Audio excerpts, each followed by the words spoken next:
नमस्ते दोस्तों, कैसे हो आप सब। आशा रखते हैं खुशहाल होगे, आप सब तंदुरुस्त होगे।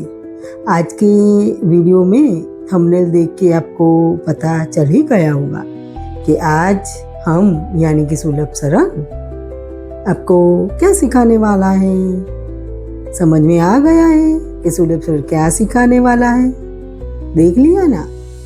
आज हम विभिन्न तरह के भगवान हैं यानी कि God, different types of God, जिसके हमने ढेर सारे शॉर्ट्स रखे थे, तो उनको कैसे अच्छी तरह धीरे धीरे आपको सिखाया जा सकता है, वह आज के वीडियो में आपको सिखाने का अच्छी तरह प्रयास किया है। अभी हम आपको भोले दादा यानी कि महादेव जी हाथ में कैसे मेहंदी मंडला स्टाइल में बनाकर उनमें धीरे धीरे शेडिंग करके बालों में अच्छी तरह कैसे आपको बनाना चाहिए वो सिखाया है। तो आप सब धीरे धीरे ये सब सीख के, जो हमने विभिन्न तरह के भगवान जी के मेहंदी मंडला को कैसे अच्छी तरह सिखाया जा सकता है, वो आप सीख के अच्छे और पक्के हो जाइए। भोले बाबा को कैसे हमने मेहंदी मंडला स्टाइल में बनाया, वो आप सब देख के सीख लीजिए। गणेश जी को एकदम आसान से आसान, देखो कैसे एकदम आसान से आसान तरीके से हमने आपको सिखाने का प्रयास किया है, वो सब भी आप देख लीजिए। हमने टेढ़ी लकीर की है, चौकोन किया है, अर्धगोल किया है, ऐसे जो गाणितिक आकार है उनमें से गणेश जी ऐसे एकदम इजी यानी कि आसान से आसान तरीके से बनाए जा सकते हैं, वो आज के इस वीडियो में सिखाया है।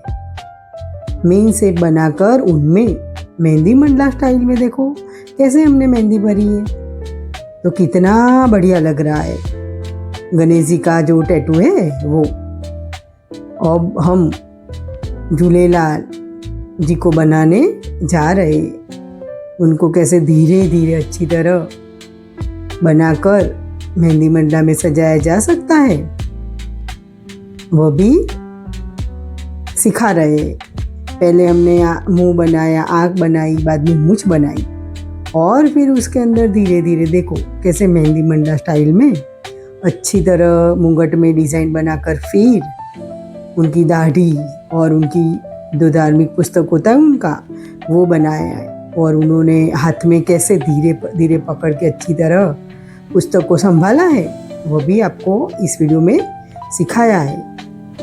तो आप धीरे धीरे पहले जो शेप बनाना है उनकी टूटक लकीर करके आउटलाइन बना दीजिए अच्छी तरह। देखो हमने टूटक लकीर की है, बालों के लिए भी पतली रूपरेखा बनाई है, ज्वेलरी धीरे धीरे अच्छी तरह कैसे बनाई है वो सिखाया है, और दाढ़ी में शेड करके दाढ़ी को एम्बोस कैसे किया जाता है वह भी आज के इस वीडियो में हमने सिखाने का अच्छा और सच्चा प्रयास किया है। झूलेलाल जी ने जो कपड़े पहने हैं, गहने पहने हैं, उनको भी अच्छी तरह देखो डिजाइन, कपड़े में जो डिजाइन होती है वो खड़ी रूपरेखा बनाकर आपको सिखाने का प्रयास किया है। और कमल के फूल पर वो बैठे हैं तो कमल का फूल भी आपको अच्छी तरह सिखाया है। धीरे धीरे देखो, फिर मछली, बड़ी मछली कैसे बनती है, जिनके ऊपर वो सवार होते हैं झूलेलाल जी, वो भी हमने अच्छी तरह आज के वीडियो में आप सबको सिखाया है।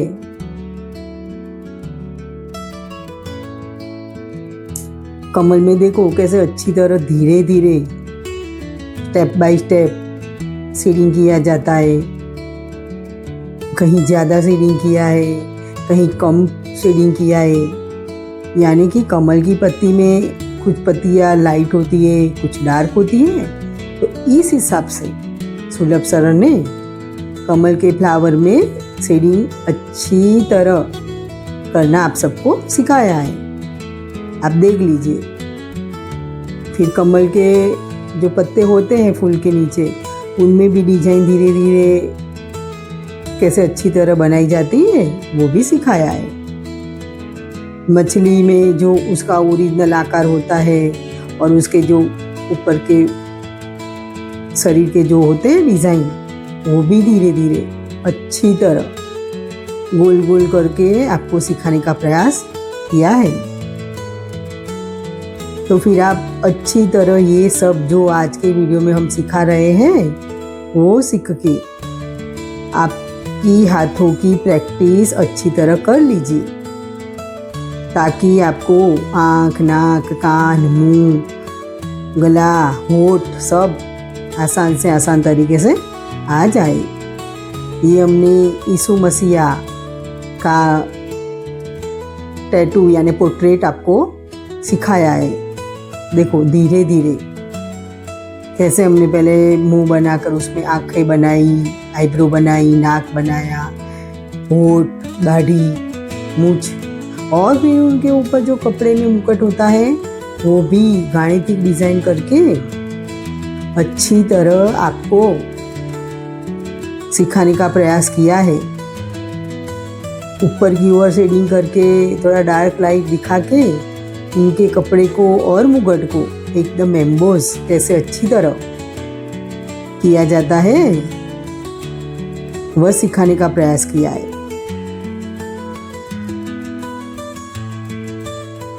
उसी समय में थोड़े लंबे लंबे लोग होते थे, तो हमने यीशु मसीहा को थोड़ा लंबा दिखाने का प्रयास किया है ताकि उनके ज़माने जैसे वो लगे। उनकी डोक को हमने ज़्यादा बड़ी की है, मुंह को लंबा बनाया है। उस टाइम के हिसाब से हमने ये आपको सिखाने का प्रयास किया है, ताकि आपको विभिन्न तरह के भगवान जी कैसे बनते हैं, गॉड, वो अलग अलग तरीके से बनाना अच्छी तरह आ जाए। तो आप सब सुलभ सरल के साथ साथ सुलभ सरल जो आज के वीडियो में सिखा रहा है वह सीख के अच्छे और पक्के हो जाए।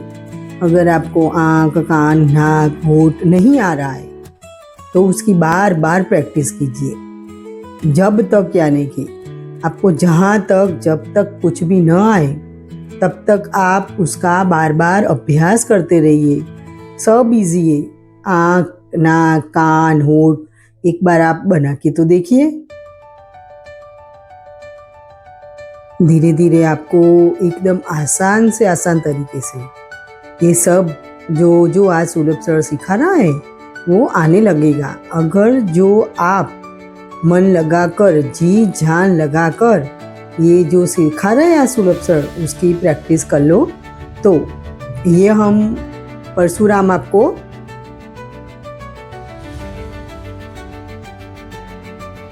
सिखा रहे आज के वीडियो में। परशुराम जयंती पे हमने ये शॉर्ट रखा था तो थोड़ा हार्ड लगा हमको, तो हमने सोचा कि आपको भी ये सिखा दे। तो देखो हमने उसकी जो फनस होती है ना परशुराम की, वो बनाई है, उनकी जटा बनाई, उनमें रुद्राक्ष कैसे डिज़ाइन बनाई है शून्य करके, फिर उनकी दाढ़ी है, आँखें, उनकी आईब्रो देखो हमने कैसे गोल बनाई है अलग तरीके से। सब में हमने कुछ अलग अलग नया नया आपको सिखाने का प्रयास किया है, ताकि आप मेहंदी मंडला में सभी तरह की डिज़ाइन, आकार, आकृतियाँ, पोर्ट्रेट जो भी है वो अच्छी तरह सीख के अच्छे और पक्के मेहंदी मंडला के आर्टिस्ट बन जाइए। हमने परशुराम की फर्शी को दिखा के देखो उनको कैसा अच्छा एम्बोस किया है। उनके हाथ में भी हमने गोल गोल 3 तरह के या 4 तरह के लाइन बनाकर शून्य की, जैसे वो रुद्राक्ष पहनते हैं, वह भी सिखाया है आप सबको। तो आप धीरे धीरे सुलभ सर के साथ अच्छे और पक्के हो जाइए मेहंदी मंडला में। हमने एकदम आसान से आसान तरीके से आपको ये सब सिखाने का प्रयास किया है। आज के इस वीडियो में सुलभ सर ने विभिन्न तरह के भगवान, राम जी है, हनुमान जी है, गणेश जी है, शिव जी है, यीशु क्रिस्त है, झूलेलाल जी है, महावीर स्वामी है, यानी कि जो जो भगवान है जिसकी हम जयंती को धामधूम से मनाते हैं, उनका हमने जो शॉर्ट्स बनाए थे उनका आज हम वीडियो आपको सिखा रहे हैं। क्योंकि शॉर्ट्स के बाद सबने बोला था कि आप इतना जल्दी जल्दी भगाते हो तो हमको तो कुछ आएगा ही नहीं, तो सबकी फरमाइश पर आज के इस वीडियो में हमने सभी तरह के शॉर्ट्स के जो हमने भगवान के वीडियो रखे थे वो आज धीरे धीरे अच्छी तरह कैसे स्टेप बाय स्टेप बनाया जा सकता है वह इस वीडियो में हम सिखा रहे हैं। जैसे आँख, नाक, कान, गला, कान की ज्वेलरी है, तिलक है, मुकुट में कौन सी डिज़ाइन है, कपड़े में उनके तो कपड़े रजवाड़ी होते थे तो कपड़े में कौन सी डिज़ाइन है, हाथ में क्या पहना है, वो सब जो जो भगवान है उनके अनुसार हमने आपको इस वीडियो में सिखाया है। तो आपको जो अच्छी एकदम बढ़िया से बढ़िया मेहंदी सीखनी है तो फिर पूरी तरह ये सब देख के अच्छे से ऐसी प्रैक्टिस कर लीजिए। तो फिर तो क्या है, आपको कुछ कहीं सीखने जाने की ज़रूरत ही नहीं है, आपको तो घर बैठे ही ऐसे ऐसे वीडियो देखे ही सब कुछ धीरे धीरे अच्छी तरह आने लगेगा। तो बिना हारे, बिना थके, बिना रुके धीरे धीरे स्टेप बाय स्टेप ये आज के वीडियो की मेहंदी आप पूरी तरह सीख लीजिए। जहाँ नहीं आता है, छूट जाता है तो उनकी बार बार देख के प्रैक्टिस कीजिए, और जहाँ जहाँ हमने कुछ अलग नया सिखाया है वो पहले आप सीख लीजिए ताकि अच्छे से अच्छे आप आर्टिस्ट बन जाए। जीवन में आप कोई भी फील्ड में जाना चाहते हो तो वो फील्ड का पहले आप अभ्यास कर लीजिए। कहाँ कुछ आपको नहीं आता है, पार आए, कहाँ ज़्यादा मेहनत करनी है, ज़्यादा सीखना है, वो सब आप एक बार सोच लीजिए, फिर सब सोच के उसका बार बार अभ्यास कीजिए। तो आप जहाँ भी रुकते हो, गलती करते हो, वो सुधर जाएगी और आप बार बार अभ्यास करके जो फील्ड में आपको जाना है वो फील्ड में आप माहिर बन सकते हो। तो कोई भी आपको नेगेटिव बोले कि ये नहीं कर पाएगा, कि नहीं कर पाएगी, तो वो नज़रअंदाज कीजिए और आप इतनी प्रैक्टिस कीजिए, इतना अभ्यास कीजिए कि उनमें इतने मास्टर हो जाए कि सब देखते रहे कि नहीं हमने तो उसको कितना नीचे गिराने का प्रयास किया था तो भी देखो ये तो कितना आगे बढ़ गया। किसी के लिए मिसाल बनिए, पानी में मत बैठ जाइए। तो मेहंदी मंडला के साथ साथ जीवन जीने का जो सुलभ सर बता रहा है वो भी आप सीखिए, क्योंकि अभी क्या है, सोशल मीडिया है, सब एक दूसरे की बातें काटते, एक दूसरे को नीचे कैसे गिराना है वही सबको अच्छा लगता है। किसी को आगे बढ़ना है, प्रोत्साहन देना है, वो तो अभी चला ही गया है सब में से।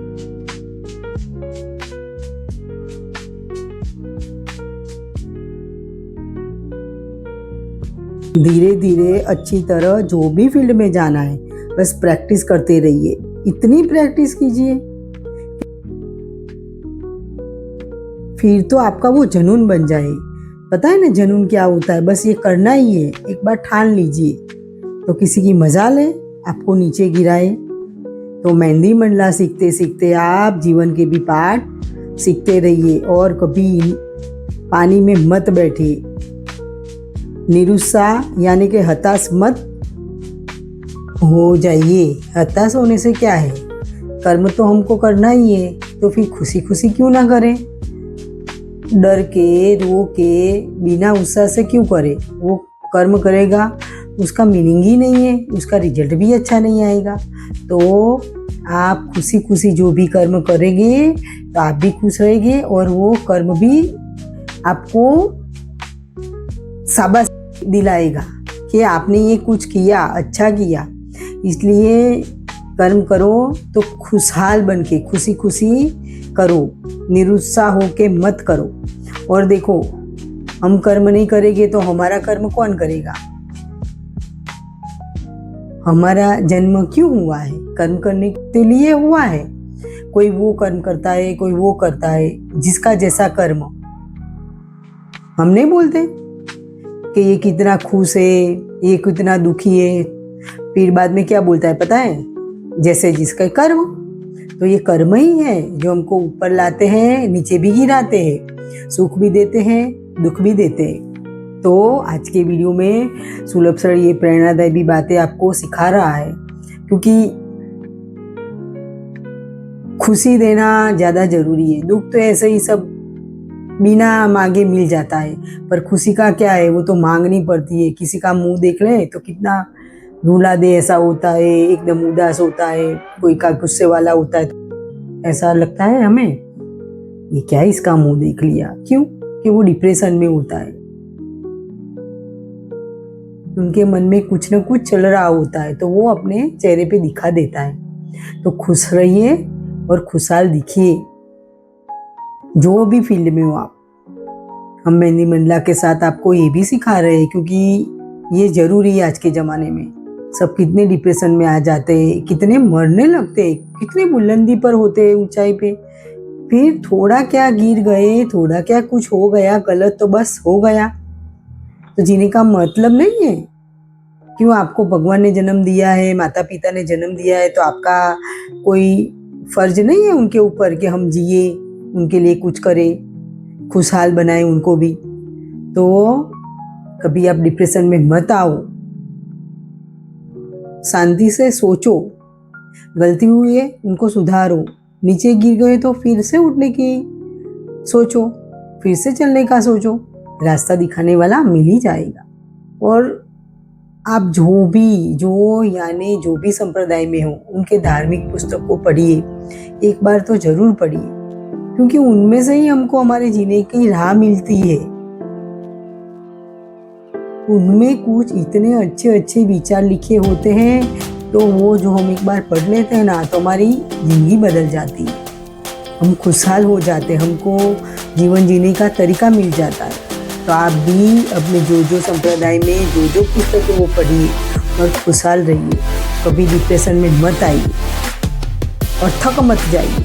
थोड़ा मेडिटेशन कीजिए, थोड़ा हंस लीजिए, थोड़ा किसी को हंसा लीजिए, कुछ नए नए रास्ते ढूंढ लीजिए, पर जीवन जीने का कुछ नया तरीका ढूंढ ही लीजिए अच्छी तरह।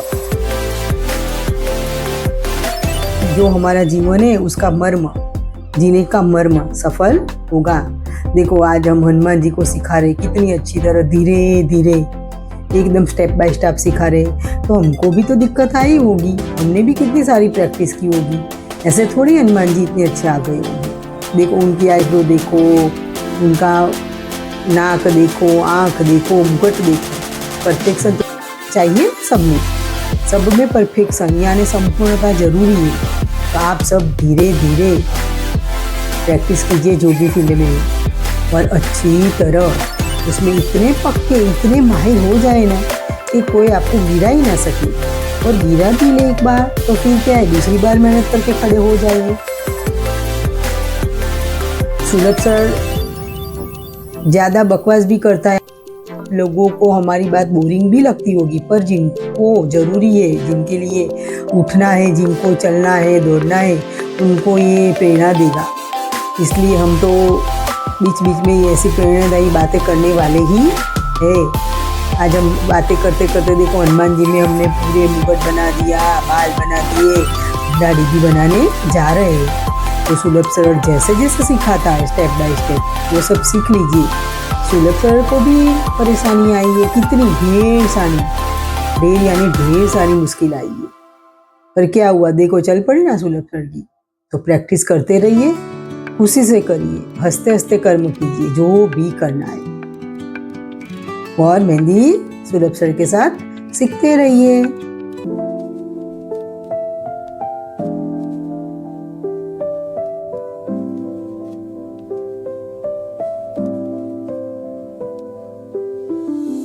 सुलभ सर का जीवन का एक ही ध्येय है, सब में ज्ञान बांटिए। क्यों कि ज्ञान एक ऐसी चीज है जो हम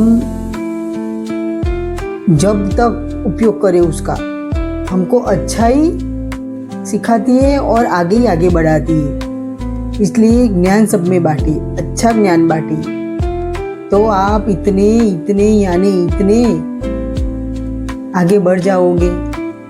ज्ञान बांटने से बढ़ता है। सब बोलते हैं ना कि क्या करना है, इसको हम इतना ज्ञान देंगे हमारे से आगे बढ़ जाएगा, हमको नीचे रख के आगे चला जाएगा। पर देखो हम ज्ञान नहीं बांटेंगे तो वो ज्ञान हमारे तक सीमित रहेगा और फिर वो लुप्त हो जाएगा, क्योंकि वो हमने किसी को सिखाया ही नहीं। इसलिए ज्ञान बांटते रहिए, अच्छा ज्ञान बांटते रहिए। और जीवन में गुरु अवश्य कीजिए, गुरु को ढूंढने मत जाइए। आध्यात्मिक गुरु हमारे जीवन में होना बहुत यानी बहुत ही जरूरी है। गुरु को ढूंढने मत जाइए, कभी मत जाइए। हमारा टाइम आएगा, हमारा विश्वास इतना बुलंद होगा ना तो गुरु हमको ढूंढ के हमारे पास आएगा।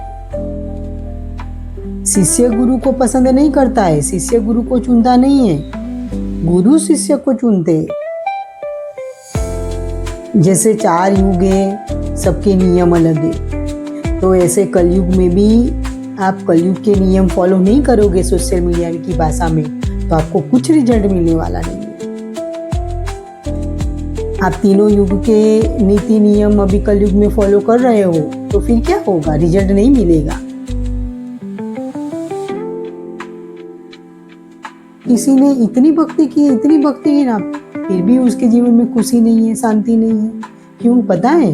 क्योंकि उन्होंने भक्ति की, सब किया, पर कलयुग के जो नियम है उनको फॉलो नहीं किया, उनका अनुकरण नहीं किया।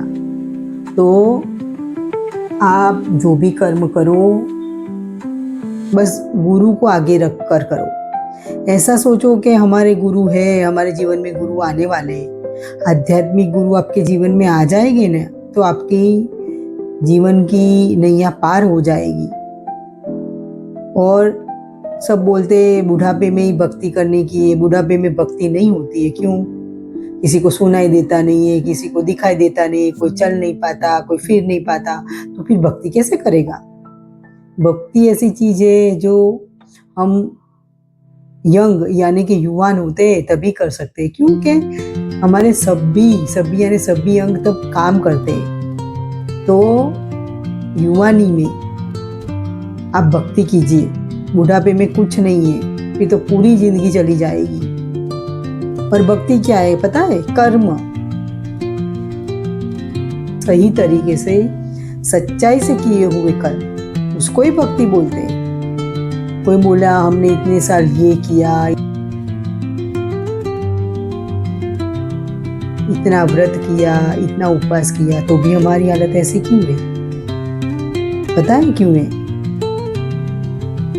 उन्होंने सही तरीके से कुछ किया ही नहीं है। कलयुग में क्या है, 5 करो, 7 करो, 9 करो। इसलिए तो सुलभ सर कह रहा है कि आध्यात्मिक गुरु होना बहुत जरूरी है। आप कितनी भी बुलंदी पर होगे, पर अगर जो आपके आध्यात्मिक गुरु नहीं होंगे ना, आपको मन की शांति नहीं मिलेगी, आप खुशी से जिंदगी जी नहीं रहे होगे। इसलिए जीवन में गुरु कीजिए, आध्यात्मिक गुरु कीजिए, कहीं ढूंढने मत जाइए।